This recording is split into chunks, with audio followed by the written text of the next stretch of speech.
in a couple of the conditions that we've talked about, you've mentioned cholesterol. Yet one of the most popular, I think the most popular prescription drug or statin drugs, cholesterol-lowering drugs. Is there a connection there? I hate statin drugs. I absolutely hate them. And yesterday I gave a long talk explaining, I mean, there's so much evidence. They cause so many problems.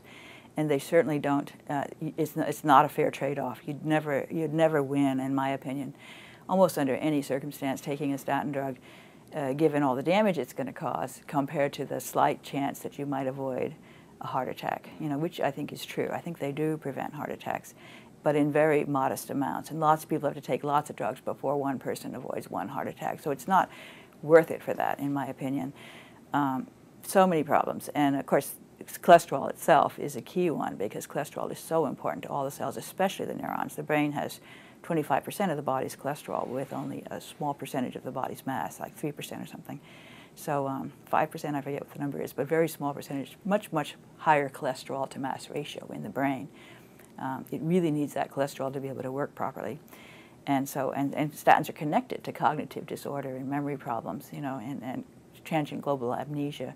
They cause all these things. I did studies on statin drugs, again, looking at the web, looking at people's own individuals' reports of their own side effect experiences with statins compared to other drugs.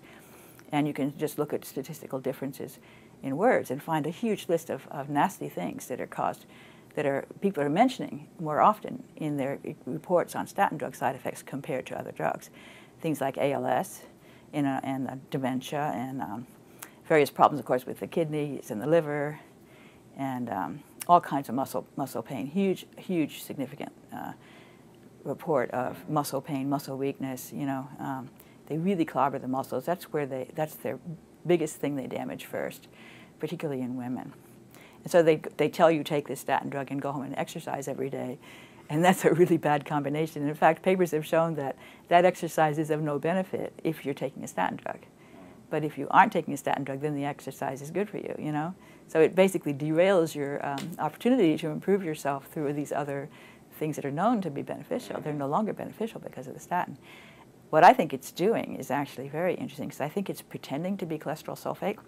It actually suppresses the same enzyme that cholesterol sulfate suppresses in the cell. And it basically turns off the cells. It says to the cell, you know what, don't make cholesterol, we don't need it. So cholesterol sulfate has the right to say that, because it's saying, hey, I've got cholesterol, you don't need it, right? So don't bother to make it, here it is. Whereas the statin says, oh yeah, I've got cholesterol, don't worry about it, don't make it. But it doesn't have cholesterol, so it's lying. And the cell gets complacent and says, okay, good, I won't make any cholesterol, we don't need it. And meanwhile, everybody's dying for cholesterol, so you have a huge cholesterol deficiency throughout the body, because the statin drug is lying to the liver, and the liver then is complacent and doesn't bother to make the cholesterol. So